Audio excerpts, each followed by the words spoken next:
Un souffle, une suspension, puis la musique naît. L'introduction est douce, hésitante, un tissage fragile de cordes aériennes et de bois suspendus, comme un souvenir qui affleure, encore indistinct. Puis, le piano s'élève, seul en quelques notes claires, mais vacillantes, comme une voix qui hésite à se révéler. C'est son thème. Il est lumineux et insaisissable, toujours en mouvement, toujours en fuite.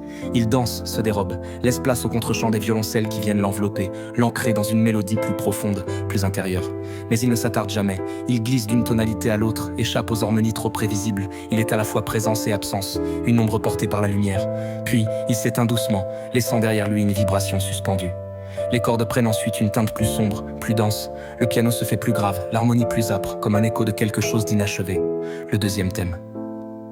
Une mélodie où se mêlent la patience, l'attente, l'amour en silence. Une ligne musicale qui tourne autour du motif principal sans jamais l'atteindre vraiment, comme si elle hésitait à s'affirmer pleinement. Puis vient un moment de tension, une montée, une vague qui cherche à se briser sans jamais y parvenir. Et dans cette hésitation, dans cette douleur contenue, le piano s'efface à nouveau, laissant les cuivres porter un dernier souffle avant de mourir dans un écho profond. Une note claire résonne, puis une autre. Elles se répondent dans un dialogue simple et pur. L'orchestre s'ouvre plus ample, plus chaud, comme si la musique retrouvait soudain une direction, un chemin à suivre. Le troisième thème. Une mélodie stable, lumineuse, une progression harmonique qui ne cherche pas à fuir. Elle est là, elle s'affirme. Les cordes s'élancent dans un contrepoint délicat, portant le piano plutôt que de le contenir. Et soudain, tout prend sens. Toutes les voix se répondent. Les thèmes s'entrelacent, se superposent, s'imbriquent en un jeu subtil de tension et de relâchement, comme si chaque mélodie trouvait enfin sa place, son rôle dans l'ensemble. Et puis vient le quatrième thème. Il n'appartient à aucune d'elles. Et en même temps, il leur appartient à toutes. C'est le point de convergence.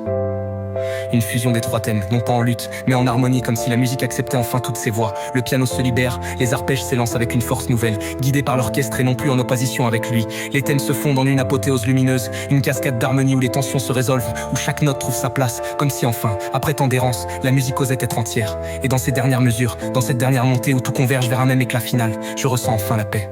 La musique s'éteint, le silence reprend sa place, un silence vibrant, plein de tout ce qui vient d'être dit sans un seul mot.